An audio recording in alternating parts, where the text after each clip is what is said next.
بسم اللہ الرحمن الرحیم۔ السلام علیکم ورحمۃ اللہ وبرکاتہ۔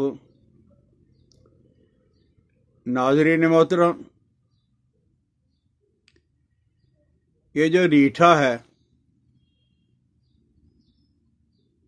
جو شیمپو بنانے کے لیے استعمال کیا جاتا ہے، یہ انسانی جسم کے لیے بھی بہت زبردست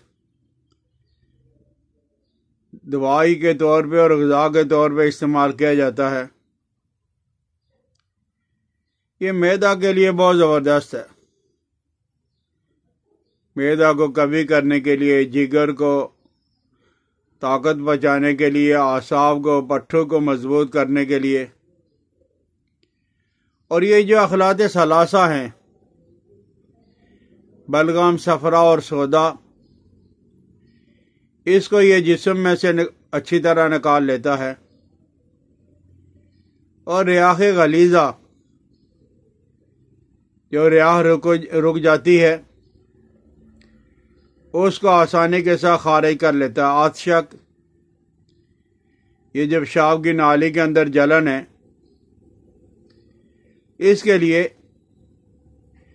ماش کے دانے کے برابر اس کا پاؤڈر بنا کے آپ دہی کے ساتھ استعمال کرائیں،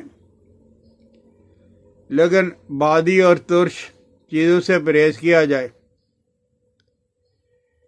ریٹھا اردو کے اندر ہر آدمی کو پتہ ہے، پنجابی کے اندر بھی ریٹھا کہا جاتا ہے، ہندی کے اندر بھی، فارسی کے اندر اس کو فندق کہتے ہیں، اور عربی کے اندر اس کو بندق، با نون دال کا بندق۔ یہ ہر جگہ دنیا میں تقریباً مل جاتا ہے۔ اور اگر کسی نے غلطی سے افیون کا زیادہ استعمال کر لیا ہے، اور وہ آپ کو پتہ ہے کہ بعض اوقات افیون کھانے والے کا سانس بند ہو کے موت واقع ہو جاتی ہے، تو ایسا کوئی اگر مریض ہے تو یہ ریٹھا کو پانی کے اندر اچھی طرح ملا لیں، اور یہ جو افیون کھانے والا اس کو پلائیں۔ الٹی کے اور دستوں کے راستے سے جب وہ خارج ہو جائے گا، یہ جو افیون کا زہر ہے، اسی طرح اس ریٹھا کو آپ جلا لیں آگ کے اندر، اور جب یہ کوئلہ بن جائے، اسے باریک سرما بنا کے رکھ لیں۔ یہ جو مارگ زیدہ سام کا ڈسنے سے جو مریض جو پریشان ہو جاتا ہے، اس مارگ زیدہ کو سانپ کے کاٹنے والے آدمی کو ایک ماشا آپ کھلا دیں، لیکن اس کے ساتھ ساتھ آپ نے دودھ کے اندر دیسی گھی ڈال کے استعمال کرانا ہے۔ یہ بہت اچھی دوائی ہے، لیکن بہت زیادہ خشک ہے اور گرم ہے۔ کوئی آدمی اگر گھی اور دودھ کا استعمال نہیں کر سکتا تو وہ بادام استعمال کر لے۔ 2-3 تولا بادام کو باریک کر کے دودھ کے اندر ڈال کے استعمال کر لے، اور اسے صرف 10-15 دن استعمال کریں کسی بھی بیماری کے لیے۔ اس کے بعد ہفتہ 10 دن آپ اس کا نغہ کر لیں، اور اس کے بعد پھر دوبارہ جب وہ آپ استعمال کرنا شروع کر دیں۔ ریٹھا، اس کا آپ سفوف بنا لیں، اور سفوف اتنا باریک ہو جیسے آٹا ہوتا ہے، میدا ہوتا ہے، اور باریک کرنے کے بعد گھی، کوار، گندر، ایلو ویرا، اس کا پانی نکال کے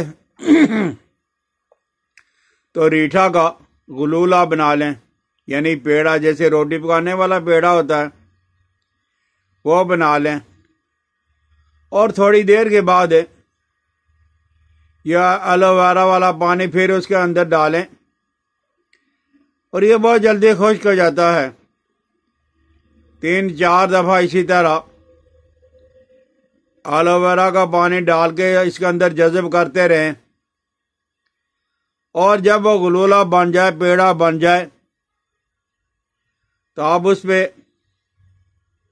ماش کو باریک کر کے، ماش کا آٹا بنا کے تو اس پہ لیپ کر لیں۔ جو آپ نے ریٹھا کو ایلو ویرا کے پانی کے اندر بنا کے گلولہ بنایا تھا، پیڑا بنایا تھا، اس پہ ماش کی دال کپروٹی کر لیں، اچھی طرح لگا لیں، اور لگانے کے بعد آپ اسے تھوڑا سا خشک کر کے، اگر دیہات کے اندر ہیں تو بہت اچھا، یہ جو پاچک دستی،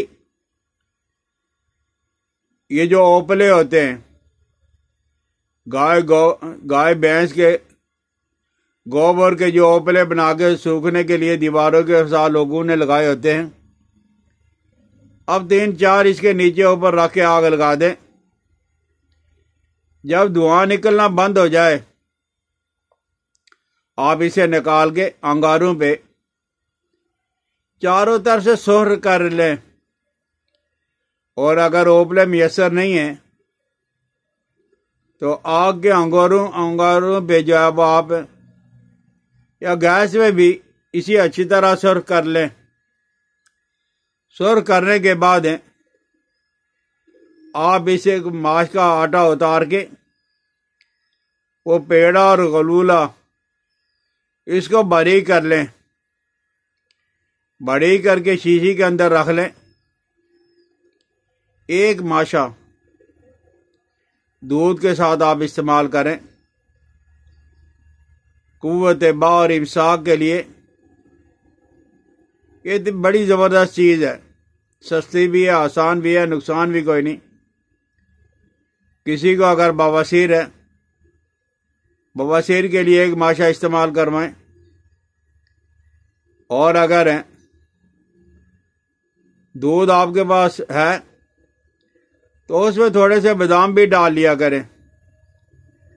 اور یہ قبض کشا، خصوصاً وہ حضرات جو بڑی عمر کے ہیں، ان کو اکثر قبض رہتا ہے، تو یہ جو ایلو ویرا کے اندر آپ نے ریٹھا کو بنا کے اور جلا کے تو اس کے بعد باریک کر کے رکھ لیا، ایک ماشا آپ دودھ کے ساتھ استعمال کر لیں، تو قبض کشائی کے لیے، بواسیر کے لیے، قوت با کے لیے، امساک کے لیے یہ بہت زبردست چیز ہے۔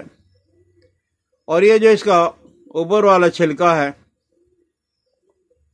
اس کو باریک کر لیں، باریک کرنے کے بعد پانی کے اندر اسے اچھی طرح رگڑیں، اور جب وہ نرم سی بن جائے تو جن لوگوں کو پھلبری ہے، سفید داغ، یہ موسم بہت اچھا ہے،